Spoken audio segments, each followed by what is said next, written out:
Hey y'all, this is Misty here, and I just wanted to show you another way to cook a tenderloin of any kind, deer tenderloin or pork tenderloin, a less fattening way, because normally you would fry it up and make biscuits and gravy and all the good stuff to it.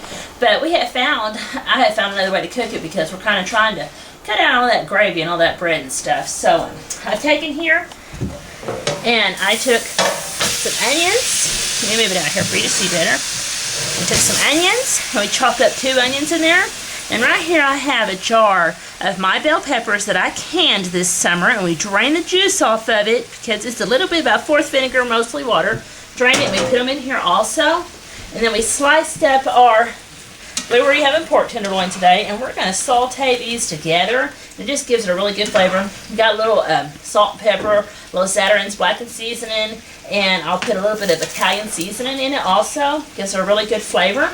And we're going to cook that up together, and to go with this meal, we're going to have green beans. I've got a jar of green beans that I canned, and what I'm going to do is since they're already soft and cooked, I'm going to take this skillet here, and I got me just a little bit of lard in it, not much there, and I took my bacon that I got from my hog butchering this year, and I have sliced it off. See, it's got a lot of meat in it, but this is the way you want to slice it. I sliced it in half. I got the 2 end chunks of it sliced off, and I'm gonna dice them up. I'm gonna fry them in it, and I'm gonna saute my onions and fry my bacon all together. And then towards the end of it, when those are soft, then I'll put my green beans in there and cook them with it. Give my green beans some good flavor.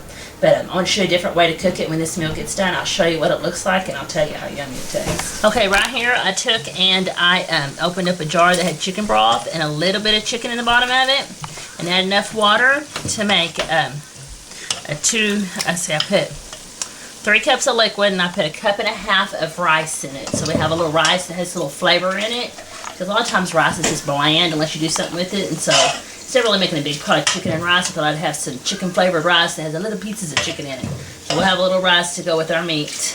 And got our stuff right here, our bacon pieces and our onions, good and sauteed up. Add our green beans to them.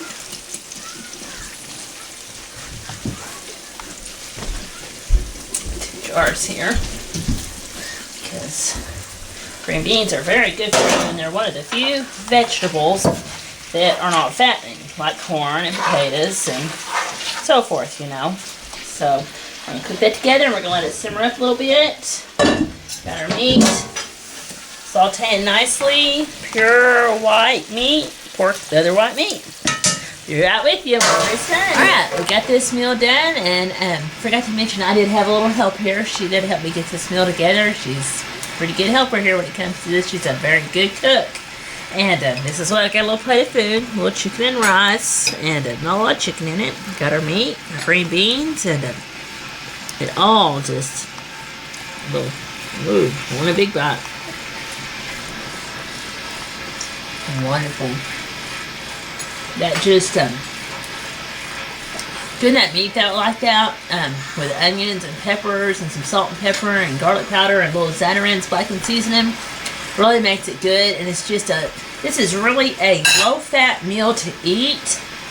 Green beans don't have no fat in it and stuff. Your rice, you get a little bit of your carbohydrates in there, but if you have whole grain rice or wheat rice or brown rice, yeah, then, you know, that's going to make it a lot better. I have a little white rice here, but that's all we have for now. But just wanted to share this with y'all, and I hope y'all have a good day. God bless.